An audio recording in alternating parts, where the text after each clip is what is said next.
The tension here is palpable, and some have already pledged to be out again tonight. Michelle Clifford, Sky News, Tottenham. The Sky's crime correspondent Martin Brunt is in Tottenham. And Martin, clearly strong local feelings about both relations with the police and the events of last night. There is indeed. There's quite a gathering of 200 or 300 people here, and probably the same at the other end of this police cordon.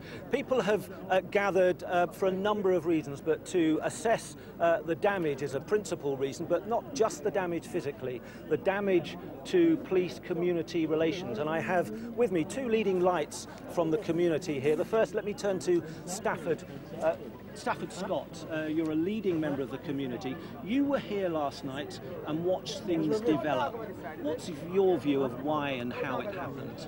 I mean, first of all, I'm an active member of the community, and the reason I believe it happened is because police have paid due disregard to the feelings of the family of the young man that was killed on Thursday evening. You mean you weren't quick enough to come and help them and advise them? By that I mean that up until now they haven't come and helped them and advised them. They haven't met with any family liaison officers at all.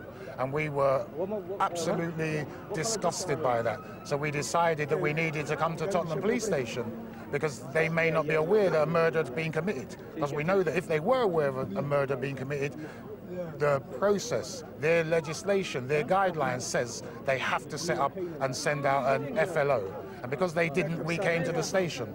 We came to the station to have a peaceful demonstration, and it was largely peaceful. And what we explained to the police was that we wanted someone senior from the police service to come and explain to us what was happening. And what did they say to that? They kept on prevaricating. The most senior person they gave us was a chief inspector, and we said that that person wasn't senior enough. We wanted a senior ranking officer of superintendent or above. Eventually they sent for a superintendent, but by then it was too late. We had told them, don't prevaricate. We wanted to hear what was happening so we could explain to the community what was taking place. You said by then it was too late, but are you suggesting that's why the violence erupted as it did? I'm telling you that had they dealt with us early in the day, we would have removed ourselves. We would have removed ourselves from this area. We would have gone back to Broadwater Farm. I specifically told a chief inspector that we didn't want to be out here when nightfall came. We wanted to take it back to the farm. And I warned him that if he kept on prevaricating and forced us to stay till night time, because we were intent on staying until a senior officer came, then it would have to be on the police head what happened. You're almost suggesting that no lessons have been learned since 1985, although a lot of people today tell us here that this isn't the same as 1985. What's your view? Those people who tell you it's not the same as 1985 were not here in 1985. It's absolutely the same as 1985. 1985 was sparked by the death of a black woman, and the police trying to cover up that death. The police trying to suggest that she died because of her weight. She died because she...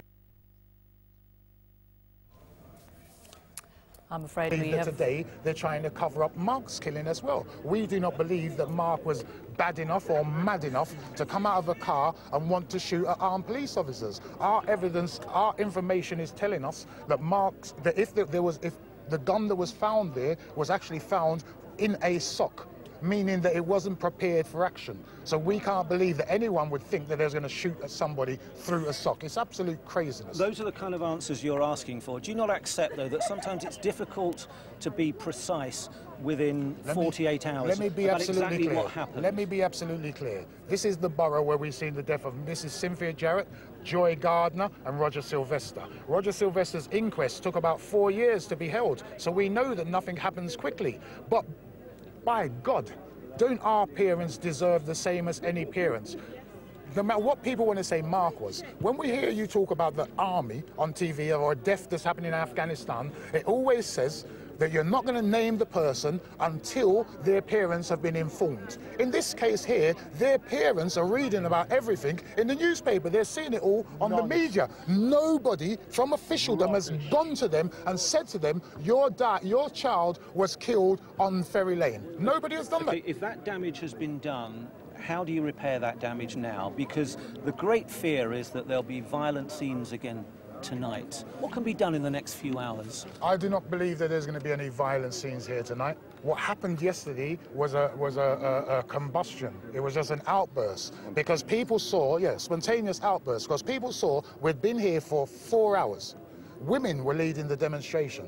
When the women said, look, 4 hours, our kids are now tired, we're going home. When the boys saw, or the guys saw the women leaving, that's when the guy said, wow, we've been here for 4 hours and nothing's happened. Nothing's changed, they haven't come to speak to us. And then when they saw some police cars, which for some reason were just parked up, unmanned, that was like a red flag to a bull, and they just had to go. I think that, A, if the police had been more responsive to us as a community, we would have gone and it wouldn't have happened, and B, if the police had been more responsive at the first outset of violence, it may not have happened. But people need to realise a lot of things are being said. It's not the same as 85.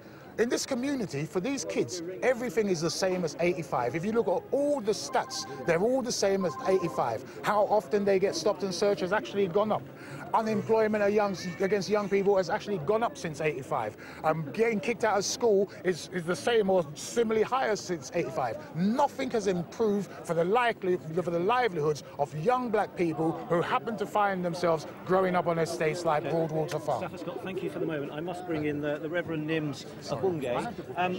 Just pick up on that point that Mr. Scott was making. Talking about disillusioned, disadvantaged children, you've had big cuts in youth services. How important a part has that played, do you think, in what happened last night? Well, I mean, clearly, yes, there's been a 75% cut in youth services, but one thing I do want to point out is this. This is not our community. Our community don't want to burn up our streets. Our community don't want to tear down they don't want to tear down the fiber that we're trying to build up. But it is somebody was last night. Yes, I'm trying. But that's the question. The question is, was it only our young people? The question is, have we understood the challenges our community have been going through over the number of years? I mean, it is sad that 8 officers have been affected. It's sad that we've had the destruction in our community. The post office has gone in so many other places. But I think what is so vital, bringing back Stafford's point, I was here with Stafford, trying to see how we could ensure the family got the appropriate support. That was not provided for. It is right now, I've spoken with the IPCC commissioner. You talked about the way forward. It is important that the IPCC commissioner does what she needs to do in order to give this community answers. And those are what we need to know is what exactly happened. What we need to do is ensure that the independent family liaison officers or management team go to the families, give them that support that they see that they need. It is important that we understand that the young people that are really offended by the death of another young person in this community feel that justice, whatever it might be, is served.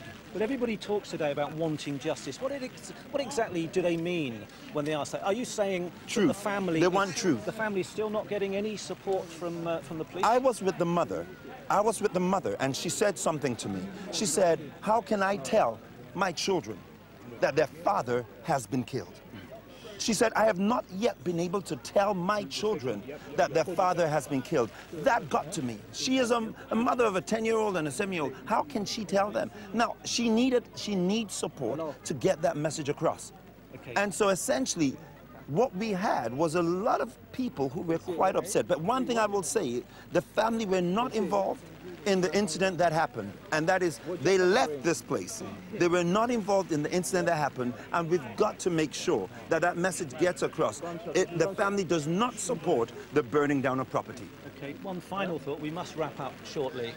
What do you think needs to be done in the next few hours to avoid repeats of that violent level last night? I think one thing about our community is we're a resilient community. We've survived a lot of things, and London's a resilient community.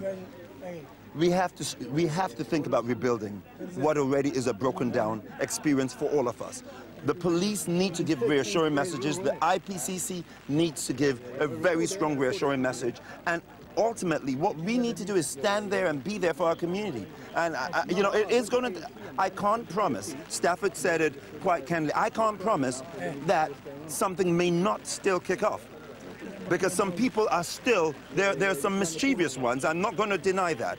Mischievous may be the wrong word, but there's some people who are hurting, some young people who feel we've not got a message out there enough. We need to protect them from further destructions. And there is no quick fix. There isn't. That's part of the problem.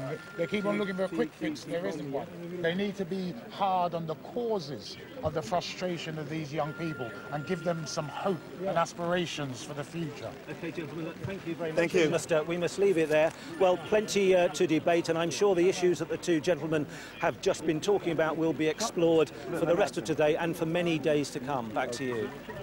Thanks very much, Martin. Well, Sky's Home Affairs correspondent Mark White is here in the studios listening to those interviews. Interesting points both of those men made. The Broadwater Farm riots were raised there and comparisons being drawn with what happened there. Do you think that that's a fair assessment to link the two? Well, in the sense that there are still underlying tensions within the community, yes. There have been improvements. There have been improvements in policing, in the form of neighbourhood policing, for instance. There have also been numerous community outreach programmes which, coupled together, have improved the situation.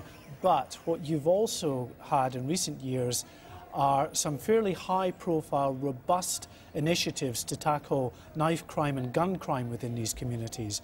And that's meant there have been a significant increase in the likes of stop and search powers, people in these communities claiming that they are unfairly targeted by police officers in these operations. Now that has had the opposite effect of the good work that's been done and has actually increased tensions. All it required was a spark. That happened on Thursday night, of course, with the shooting of this man, Mark Duggan. Now, people are saying that they want an investigation into his death. There is an IPCC investigation ongoing. What's the format for that, and how involved will the family be? Because that seems to be the recurrent theme, that the family really aren't having the communication with the police. There's a difficulty here. People want answers from the police, but the fact is, when the IPCC investigation is active, that means that the police are essentially forbidden from speaking publicly about this incident. So any comment on the ongoing investigation has to come from the Independent Police Complaints Commission. Even as far as liaising with the family is concerned, that's now the role of the Independent Police Complaints Commission. They've put out a statement saying they have spoken to the family, they will continue to speak to the family, but also it's not a quick process getting answers to what happened on Thursday night. They've got witnesses to speak to, they've got forensics to carry out to determine exactly what happened with this apparent exchange of gunfire. And, of course, looking ahead to tonight, that is a concern of a lot of local residents. We saw the rain starting to come down there. That may well dampen things down a little. Yeah, I mean, it is a real concern. I mean, what everyone is hoping is that there won't be a repeat of the scenes that you're seeing on the screen there. The rain would be a help as far as the police are concerned. It certainly is tried and tested in terms of dampening people's enthusiasm for continuing on with violent activities. But having said that, there is certainly a real potential out there for more violence. Last night there was an orchestrated element to it, with people using social networking sites, Facebook, Twitter, appealing for people from other parts of London to come in to stand up to the police. And according to local reports, there were people from outside that area who were in and taking part in the trouble. Now, if that kind of thing happens again tonight, then it could be very serious indeed. The hope is that everyone will take a step back, that even the people that took part in the violence, seeing in the cold light of day the destruction that's happened throughout Tottenham, may just take a step back and think, okay, you know, cool heads are required. And certainly there will be many cooler, wiser heads, older, wiser heads in the community, urging these young hotheads to take a step back. Mark, thanks very much for the time being. Our Home Affairs correspondent there, Mark White. This is Sky News on our website, skynews.com. Read our reporter's account of how a night of violence unfolded in North London. Also coming up,